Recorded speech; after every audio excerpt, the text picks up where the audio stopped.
Good morning, folks. As mentioned in the daily financial news, we have our Monday expert, Mr. Greg Dickerson. How you doing, sir? Doing great, Michael. Good to see you. Nice to see you as well. So one of the things that I saw or was thinking about over the weekend is builders. And the reason I started thinking about builders is, we've been underbuilding for about a decade, right? Since the last crash. But I actually started thinking about builders and realizing that most builders run very odd cash flow statements, right? They get chunks of money at different increments. And when I go back and I think about what's been going on in their world, I'm just wondering if we might have a whole bunch of bankruptcies in kind of the small and medium sized builders. It won't be the publicly traded because they can always go to the markets and, raise funds and all of that.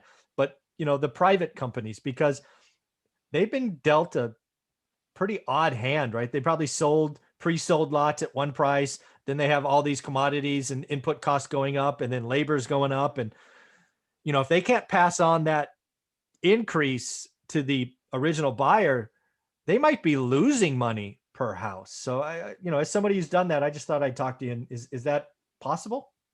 Oh yeah. It's a very difficult business, and it's hard, to make profit. And there's so many variables between your insurance, your overhead, the construction cycle, time frame on the projects, things like that. And I talked to a builder the other day that's I don't know, he's doing 20, 30 houses a year, and he's breaking even. So That's amazing. where builders can protect themselves is you put escalation clauses in your contract that, right now all bets are off the table. Prices go up, you just add that to the cost. But at the end of the day, if the homeowner doesn't have the money, or your client doesn't have the money, they don't pay you, what do you do? And that's what happens. But what what got builders in trouble the first time, 0809, was their land positions. They were buying land, they were building on spec because everything was just booming. So they learned from that, and they didn't take land positions after that. So what can catch them off guard this time, and why are they so guarded right now? Because, again, we're at a peak, right? With prices being like they are, with, the material and labor going through the roof like it is, and just being so unstable. Builders are worried that, all of a sudden during mid-cycle, if they're building a house for somebody, they just walk away. If you walk away, all you're going to lose is your deposit. So you're not on the hook for anything in terms of, a production house, a built spec house that somebody's building. So builders are really worried about that. And if they're building for a custom client, and a lot of builders borrow the money for their client until the end, and then the client takes it out with a permanent loan. Well, what happened in 0809, the banks pulled back. So builders have that to worry about. So what if interest rate change? What if something happens? What if the banks really aren't as healthy as they say they are, which a lot of them aren't? I mean, there's always banks failing in every environment.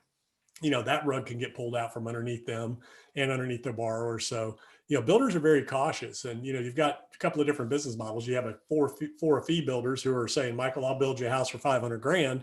And, right now the builder has no clue what the house is really going to cost between now and the time it ends, or how long it's going to take. And they can't guarantee any of that.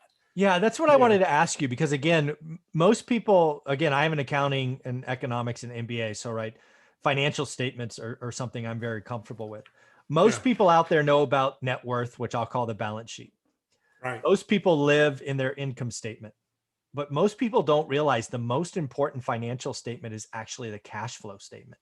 Your net worth and your income statements could be fine, but if you have a cash flow issue, cash flow statement will signal bankruptcy first. And I was just wondering how the chunks of money come in, because I'm guessing there's a lot of outlay up front for builders, and really they don't make their chunk until the very end. I mean, it could be 6 months kind of from point A to point B. It's months, right? Yeah, well, it's not really like that. So generally you get a deposit up front. So builders, unless you're building on spec, so builders will get a working capital deposit up front, 10, 15, 20%, depending on the project, depending on the customer.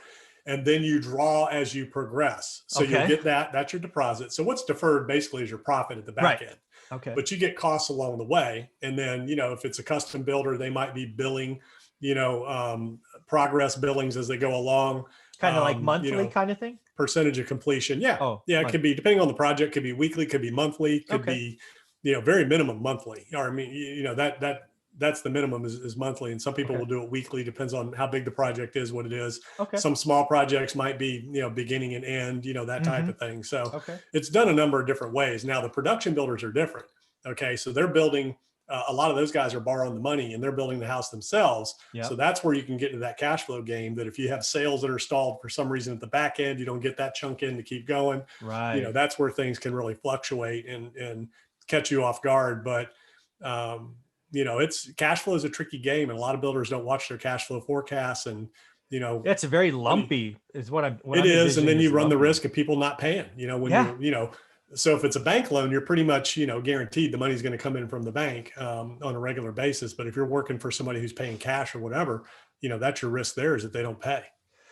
Yeah. Again, so I'm wondering, when you think about this, and it's always hard to tell, do you think there are some builders out there, it'll probably be the small to medium sized one, non-publicly traded, that because input costs have gone up and labor shortages and delays and all of that, do you think there's some cash flow stress in the system, or am I just kind of overthinking Oh it? yeah, I'm sure there is, but I think the bigger builders are probably more at risk than you think. Oh, really? Okay. Just because, just because they can issue stock and they can issue bonds and things like that, that's not free and No, it's it's not not cheap. free. That's true. Yeah, I mean, it's cheaper than it has been in a long time. But yeah, the bigger builders, man, they're just rolling cash flow. Those guys aren't making money. They're huge operations with big salaries and jets and this Really? and that. And, they're the big Yeah. corporate, Yeah. Corporate good bureaucratic life. overhead, right? Exactly. So, they're making all their money on financing, insurance, Interesting. title companies, all the ancillary stuff.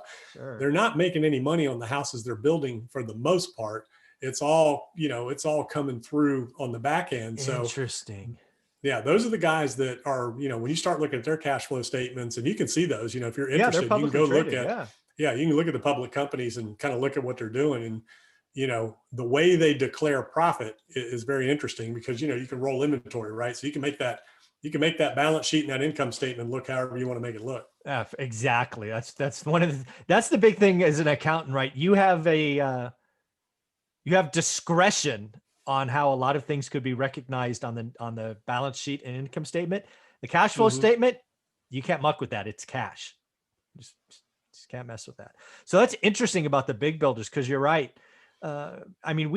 Input costs. You talk to builders all the time.